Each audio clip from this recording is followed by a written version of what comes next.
নমস্কার।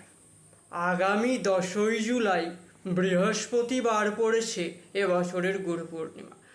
গুরুবারে গুরু পূর্ণিমা পড়ার জন্য এই দিনটি অত্যন্ত শুভ হয়ে উঠেছে।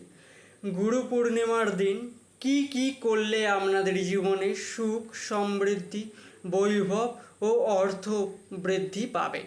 গুরু পূর্ণিমার দিন আপনারা বাড়িতে সত্যনারায়ণ পুজো ও সত্যনারায়ণের সিন্নি দিতে পারেন, বাড়িতে নাম সংকীর্তন করতে পারেন। গুরু পূর্ণিমার দিন যাদের দীক্ষা হয়ে গেছে তারা নিজের গুরুকে নিজেদের সামর্থ্য মতো আপ্যায়ন করতে পারেন। যাদের গুরু মারা গেছে তারা গুরুর ফটোতে মালা দিয়ে, ফুল ফল দিয়ে গুরুকে পুজো করতে পারেন এবং গুরুর থেকে আশীর্বাদ লাভ করতে পারেন। গুরু পূর্ণিমার দিন আপনারা অসহায় দুস্থ ব্যক্তিকে কিছু সাহায্য করতে পারেন। গুরু পূর্ণিমার দিন আপনারা হলুদ রঙের বস্ত্র পরিধান করতে পারেন।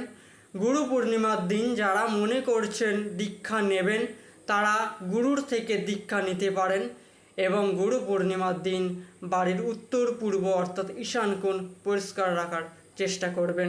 এতে আপনাদের সুখ, সমৃদ্ধি, অর্থ আরও বৃদ্ধি পাবে। নমস্কার। ভিডিওটি ভালো লাগলে লাইক ও শেয়ার করে দেবেন।